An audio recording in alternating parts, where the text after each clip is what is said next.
Pilot Rohit రెడ్డికి BRS show cause నోటీసులు జారీ చేసింది. డ్రగ్స్ కేసు ఆరోపణలపై 7 రోజులుగా వివరణ ఇవ్వాలని నోటీసుల్లో పేర్కొంది.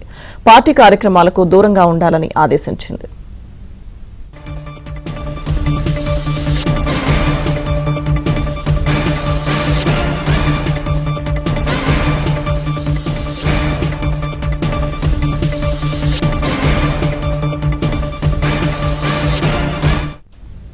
మొయినాబాద్ డ్రగ్స్ కేసులో ప్రభుత్వం కీలక నిర్ణయం తీసుకుంది. డీసీపీ చేవెళ్ల యోగేష్ గౌతమ్ నేతృత్వంలో సిట్ ఏర్పాటు చేశారు. దుబాయ్ లింకులు, డ్రగ్స్ దందా, నమిత్ శర్మ రియల్ వ్యాపారాలపై సిట్ విచారించనుంది.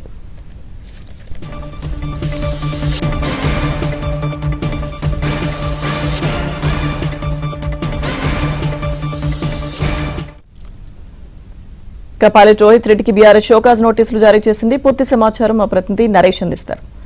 నరేష్, డ్రగ్స్ వ్యవహారాన్ని టీఆర్ఎస్ పార్టీ సీరియస్ గా తీసుకుని అందులో భాగంగానే నిత్య వివాదాలకు కేర్ ఆఫ్ అడ్రస్ గా మారిన పైలట్ రోహిత్ రెడ్డికి టీఆర్ఎస్ పార్టీ షోకాజ్ నోటీసులు జారీ చేసింది. ఏదైతే మొయినాబాద్ ఫామ్ హౌస్ ఘటనకు సంబంధించి వ్యవహారం అంతా కూడా పైలట్ రోహిత్ రెడ్డి తాండూరు మాజీ ఎమ్మెల్యే బీఆర్ఎస్ నాయకుడు ఆయన ఫామ్ హౌస్ లోనే ఈ సంఘటన జరిగింది. సో ఇప్పుడు ఆయన ప్రస్తుతం రిమాండ్ లో చెల్లపల్లి జైల్లో ఉన్నారు.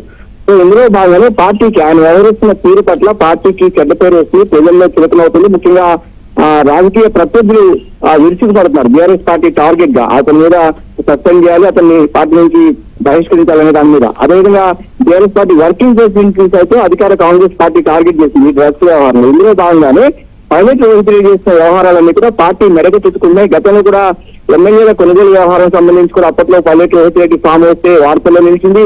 ఆ తర్వాత ఒకసారి రాహుల్ సిప్లిగా ఎవరైతే సింగర్ ఉన్నారో ఆయన మీద పైలట్ రోహిత్ రెడ్డి తమ్ముడు ఒకసారి దాడి కూడా చేశారు. సో ఇవన్నిటి కూడా పైలట్ రోహిత్ రెడ్డి పదే వివాదాల్లోకి వెళ్ళడం, పార్టీకి చెడ్డ పేరు తీసుకురావడం, ముఖ్యంగా పార్టీ అగ్రనాయకత్వాన్ని కూడా టార్గెట్ అయ్యే విధంగా పైలట్ రోహిత్ రెడ్డి వ్యవహారం ఉంది. ఇందులో భాగంగా ఆయనకి షోకాజ్ నోటీస్ జారీ చేసింది. వివరణ ఇవ్వాలి, సరైన వివరణ ఇవ్వడానికి సమయం కోరింది. ఒకవేళ వివరణ సరిగా లేకపోతే పార్టీ నుంచి సస్పెండ్ చేసే అంశాన్ని కూడా బీఆర్ఎస్ పార్టీ పరిశీలిస్తుంది. ఎందుకంటే ఈ డ్రగ్స్ వ్యవహారాన్ని ప్రభుత్వం చాలా సీరియస్ గా తీసుకుంది. ఇంకొక వైపు పిసిసి అధ్యక్షుడు కావచ్చు, మంత్రులు కావచ్చు, కేటీఆర్ టార్గెట్ లో కూడా బ్లడ్ శాంపిల్స్ ఇవ్వాలి. కేటీఆర్ స్వయంగా డ్రగ్స్ తీసుకుంటున్నారు, తన పార్టీ నాయకులంతా కూడా డ్రగ్స్ కు ఎడిక్ట్ అయ్యారనేది అటు అధికార కాంగ్రెస్ పదే విమర్శలు చేస్తున్న నేపథ్యంలో ప్రధాన ప్రతిపక్షం బీఆర్ఎస్ పార్టీ డిఫెన్స్ లో పడింది ఈ వ్యవహారానికి సంబంధించి.